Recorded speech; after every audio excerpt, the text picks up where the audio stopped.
How's it going? Welcome back to the show. This is You May Roscoe, and I am Roscoe.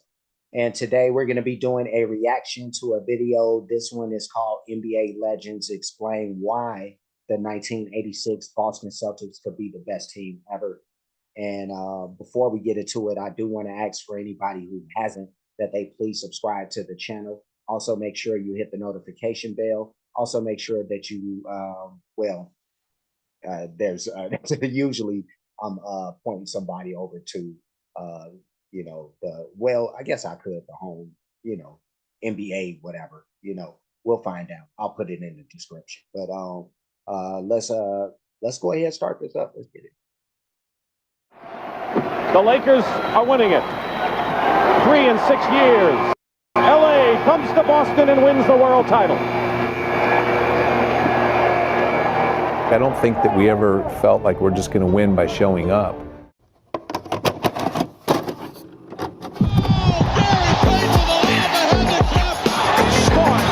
Hey guys, this is Dominique Wilkins. Hey, this is Sean Kemp. This is Gary Payton. Hey, this is Pau Gasol. NBA fans, what's up? This is Vince Carter here. Hey, what's up? This is Matt Barnes. If you're an old school NBA fan like I am, make sure you check out the Basketball Time Machine with my man Sean David. Hello, good day everyone. How's it going? My name is Sean David and I welcome you back to the Basketball Time Machine, your weekly dose of... I guess that's who we supporting, the Basketball Time Machine, so go find this dude and support this guy. Old school NBA basketball. In today's episode, I want to take a look at what NBA legends have to say about the great 1986 Boston Celtics. As you know, many people consider that team to be the greatest. Today is going to be big. I know greatest team of all time, even though I got the Chicago Bulls of the mid-90s on my list. But hey, let's see what NBA legends have to say. Let's get right down. That's funny that he mentioned when he mentions that. When I saw this title and when I decided I was going to react to this video, that thing that he said about the Bulls team, let's just say 1996, that team, definitely that team. If we're talking any team from that last three-peat, then I guess it would be, the 96 team. But, I always thought that they were kind of top-heavy too. You know what I mean? Like, so I don't know. It's kind of debatable in my mind. Like sometimes I'm like, yeah, then other times I'm like, I don't know. But the Celtics think that this team is the best. So we'll see how that down into it.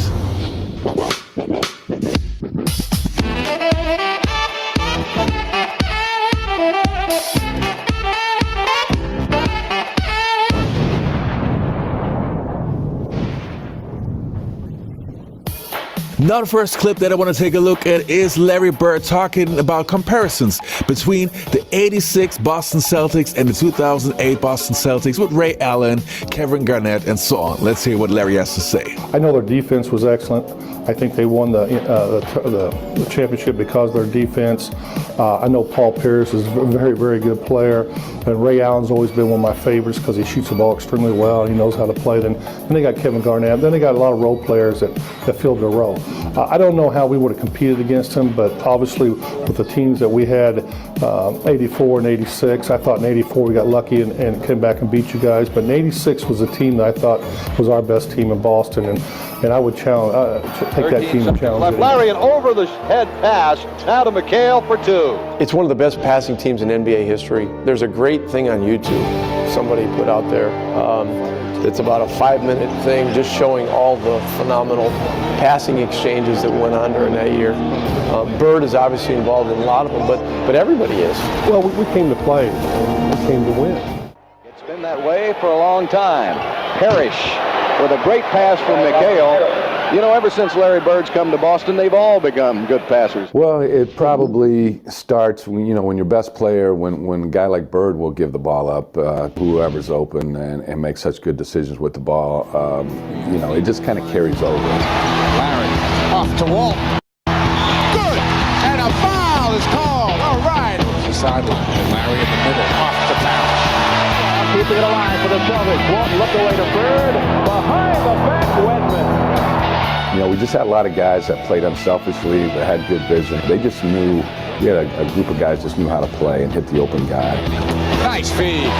Everybody played off each other. Everybody could pass. Everybody moved. We had great spacing. We just had an entire group of guys that understood spacing and movement. And, you know, if we're coming down, and if I see you cut, I just wait, I back up. I may cut on top of you after you cut through. So much stuff that just instinctive that you've played your whole life that is not built into a play. Like most of the plays we had sets that kind of give us some organization, but most of the beautiful stuff you saw was just, you know, I saw my guy turn his head, so you make a cut. All of a sudden, Larry's guy had to pick me up. Larry makes another cut off it, wide open shot. And it was just a lot of impromptu stuff with a bunch of guys that really knew how to play. I mean, do you think? See, I could relate to that. What he's saying right there. You know, like I haven't played on no professional teams or nothing close to that, but playing on any team, you know, and I played on a lot of teams playing basketball in the streets, you know, but yeah, no, you sometimes you run into, you know, those rare moments when everybody seems to be gelling and everybody seems to be on the same page, you know. So when he talks about, you know, that constant movement and people just being in the right places or knowing how to be in the right places, when he described like I'll bag up to let him go, you know, type of stuff. I've been in those type of situations where I've been like, it just feel like we've been playing together forever and we don't even know each other. You know, so I get what McHale was talking about. Let's push it back a tiny bit and then let's go. Wide open shot. And it was just a lot of impromptu stuff with a bunch of guys that really knew how to play. I mean, do you think Red and the Celtics, all the stories we hear about Boston Garden and the ghosts and the gremlins, how true is this? Y'all mentioned a little bit before. Well, no air conditioning. So that was a negative on that. But then it would be no air conditioning for both sides, right? Yeah, but they were used to it. They were playing in Like that building all the time. We played a game there, and they had to give me like IVs, really, so I wouldn't dehydrate. And it just too many distractions. The next segment that we're going to take a look at is from NBA Open Court. Kevin McHale talking about the '86 Boston Celtics. You know, I think the best for me was just the moment that the horn sounded in '86 when the season was over, for just how we had played from Christmas on. The team got together. Everybody said, okay, look, man, we're dedicated. We lost a Christmas game, a double overtime game to New York, played really poorly, had every chance to win that game. And afterward, everybody got together and said, man, we got to play better than this. I mean, you know, we've been to the finals now 3 straight years. That would have been our 3rd straight year going to the finals, been the finals 2 straight years. This is our best team we've had together. And we all got together, and, you know, I remember Bill Walton, of course, Bill said, we're not going to drink until we win the championship. So I looked at Bill and said, we're planning on winning it this year.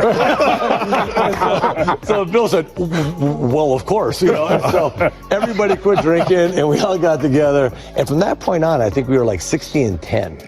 Including the playoffs, but it's how we won. It's the ball movement. It's, you know, you go back and look at that.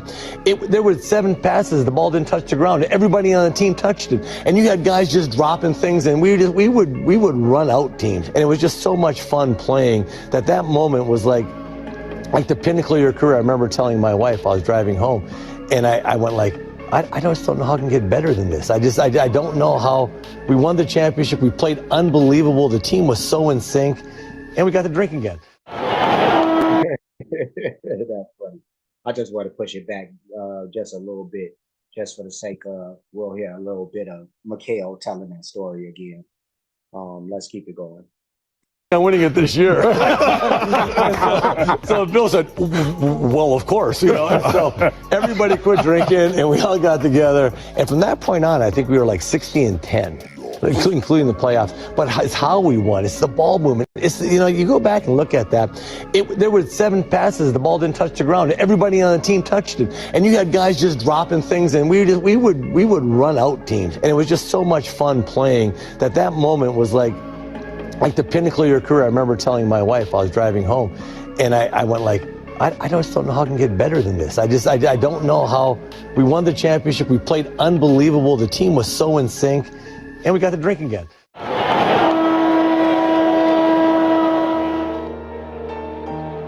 There were nights they played better than we did. I think the key to that year was just the way that Coach Casey Jones was able to balance the team and keep everybody focused on the team concept of everybody makes a contribution.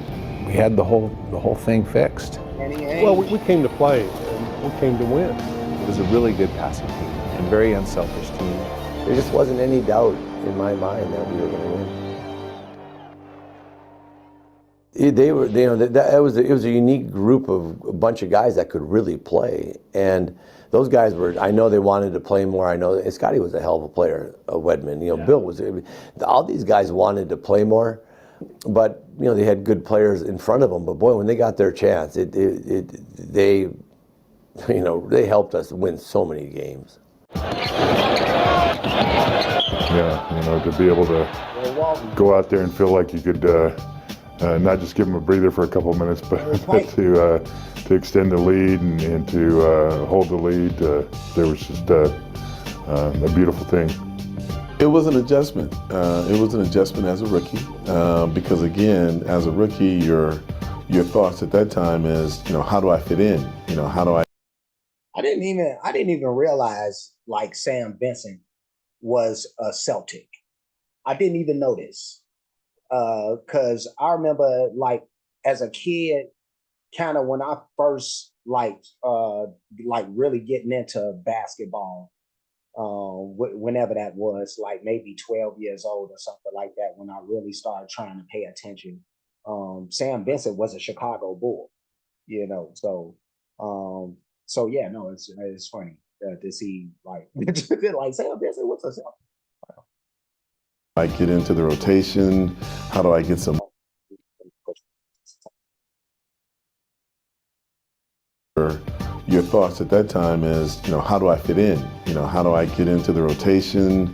How do I get some minutes? How do I make a contribution? How do I have some sort of impact?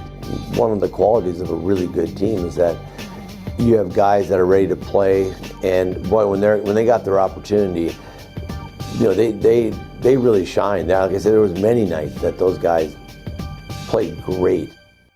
Me and Scotty competed every day in practice against one another, and there's a lot of days where he played a lot better than me. But it's always good to have a guy that can come in and score points in bunches. There were nights that they came in and Scotty Wedman got on fire, Bill was working it, Ceasteen was hitting shots. Jerry was great. The 2 years we had Jerry, especially in '86, Jerry shot like 56% from the field. He's a dead-eye shooter. He's the one kid that we could get up and put pressure full court on other point guards. Isaiah hated to play against him, so it was great for me to see it. And he was scrappy. Jerry was a good little player, yes. You know, all those guys, they came in. There were nights that they actually played at a higher level than we did, and you know, and that really got us ready to go again. And you know, you'd sit on the bench, and you know, they'd go out there, and it made you a better player, and it made you a way better team. Now, if it's and having a good bench is important, and when you do have like good players on the bench, like when I think about the Chicago Bulls '96 team and some of the players, well, the big piece was really Kukoc, you know, off the bench. But we had other guys like Steve Kerr, you know, he was a marksman off the bench. Who else? Who else did we have? We had people like Scott Williams, and we had a couple of Bill Winnington. You know, was he on the '96 team?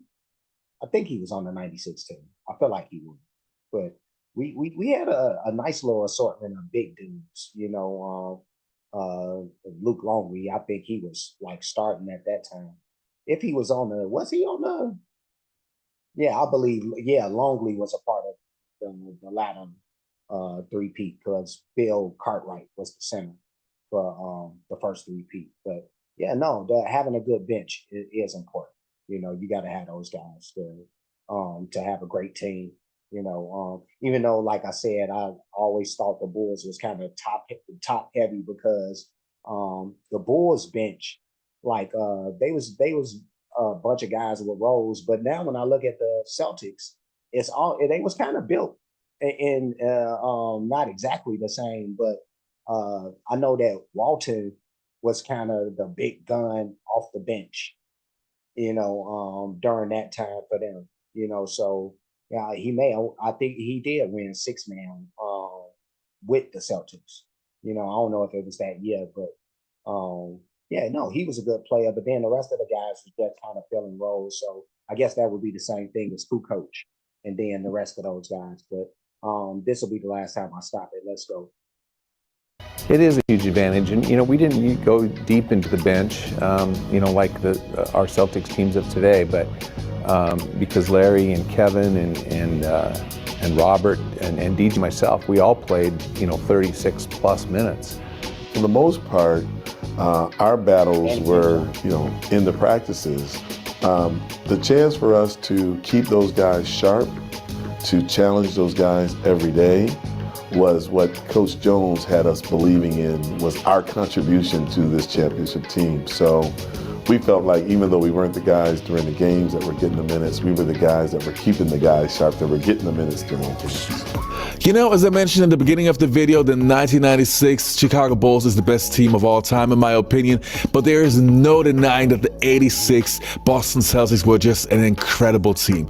And the biggest reason to me why I got them in my top 3 greatest team of all time list is their basketball IQ. The passing was great, the ball movement was great, but they were just so smart. And it doesn't matter if they were not the most athletic team of all time, but they were just that incredible when it came to the basketball IQ point. Anyway, you guys, that was it for today's episode. I hope you enjoyed this video. Don't forget to leave a like, subscribe to the channel, and hopefully I'll see you next time on the Basketball Time. All right, let me push this back a little bit. Let me do that. Let me see if I can find Bird somewhere. McHale will do too, but where's Bird at? Where's Bird? I know you there, Bird. I know you there. Bird, I know you there. There's his name and everything. Like, why won't he pop up? I don't know. That's weird, but there we go. We found Bird. Okay, so that was NBA Legends explain why the 1986 Boston Celtics could be the best team. And they were a great team. I'm more than certain. Kind of even before I locked in with the Bulls, I was watching games of the Celtics and became a fan of Larry Bird. I liked his style. I liked his bravado, his game, all that. And I know that the Celtics had great teams. When I look at the 96 Bulls, though, I look at, their like the Bulls top 3 versus the Celtics top 3, first of all. And you got Bird, Parrish, McHale versus Jordan, Pippen, and Rodney. And I don't know if that's like a push. Like some people would think that that's a push, but that like I think in a lot of ways the Celtics got the advantage, at least in that. And then when you talk about like, let's just go 6 man for 6 man, maybe coach got a tiny little advantage, because Walton wasn't at his prime in 86 and coach totally was. Well, not in his prime. He was, still a young dude, but he was approaching that. Well, he may have been in his prime, actually, now when I think about it, when you think about the fact that he was playing professional ball overseas, so coach, even though he may have had only a couple of years service at that time, as an NBA player, he was polished enough, and he was a guy that was making his mark early in the NBA, like hitting buzzer beaters and all this type of stuff. Even the infamous one where Scottie Pippen decided he was going to sit down, stay seated on the bench because the play was drew up for Kukoc instead of him. But another story for another time. Yeah, I just think about these matchups between the two teams and who would come out on top. And you people in the comment section, let me know who you think would come out on top between the two. I know a lot of people watching the video are probably going to say the Celtics, but I want people to really think about it and really like try to be not try not to be a homer and try to look at this thing with a little bit of a more open view than you probably would normally, because I know some people are homers and some people are just stuck in, well, this is my team and I think they're the best regardless of whatever. They really not looking at the situation for real. But I'm gonna get ready to leave, but before I do, like, comment, subscribe, hit the notification bell, hit the share button, hit the playlist options rather, because you'll pick the one named sports reactions and basketball highlights. Two different playlists, but you'll see this in both. And everything that I've reacted to that's in either one of those playlists. I do have playlists for other things. A lot of that stuff is music related, but as you can see, I step outside of that and do some other stuff. But yeah, no, check out all of the playlists. Cash App, $ you made Roscoe, PayPal at you made Roscoe. Super thanks option is available for those who like to show their support or appreciation for what's being done on the page. Any donations will be made to any of those spots.